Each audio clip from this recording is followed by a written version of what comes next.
বাবা, আমি বিয়ে করতে চাই। তুই কি শরীর খারাপ করেছে? আমি সিরিয়াসলি বলছি। পছন্দের কেউ আছে? পাত্র খুঁজবো?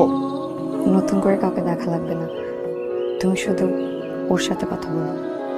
ওটা কি? তোমার ফেভারিট ম্যান। ভাবি, ইউ আর ভেরি অনেস্ট। তোমার জন্য আমার এই রিসোর্টে অনেক উন্নতি হয়েছে। আমার মেয়ে সায়রা জিদ্দি, একটু রাগী। তোমাকে আমি ম্যানেজার থেকে মেয়ের জামাইতে প্রমোশন দিই। আমার মেয়ে সায়রার সঙ্গে তোমার বিবাহ দিয়ে। একজন ম্যাডাম আর একজন ম্যানেজার কখনোই একসাথে হতে পারে না। কিন্তু এটা পসিবল, এবং বাবা ওইটাই চায়। It's not possible. আমার মতো সাধারণ ছেলের জন্য এটা অনেক কিছু।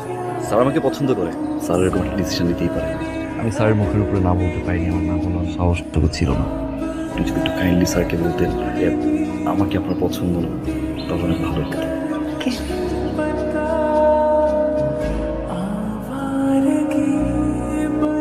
সরি রাব্বি, আমার মেয়ে বলেছিল তোমাকে পছন্দ করে, বিয়ে করতে চাও, আমাকে কথা বলতে। তো এখন বলছে না, তোমাকে পছন্দ করে না, বিয়েটাই করতে চায় না। I am sorry.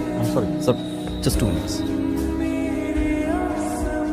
আমি আপনাকে হার্ট করতে চাইনি। আমি জানতাম যে স্যার আমাকে পছন্দ করে। আপনি যে আমাকে পছন্দ করে এটা আমি জানতাম না। আমি মনে আপনাকে পছন্দ করে খুব বড় একটা ভুল করে ফেলেছি, তাই না? এখন বুঝতে পেরেছেন? জি ম্যাম। বোঝার পর আমি আপনার ম্যাম হই কি করে?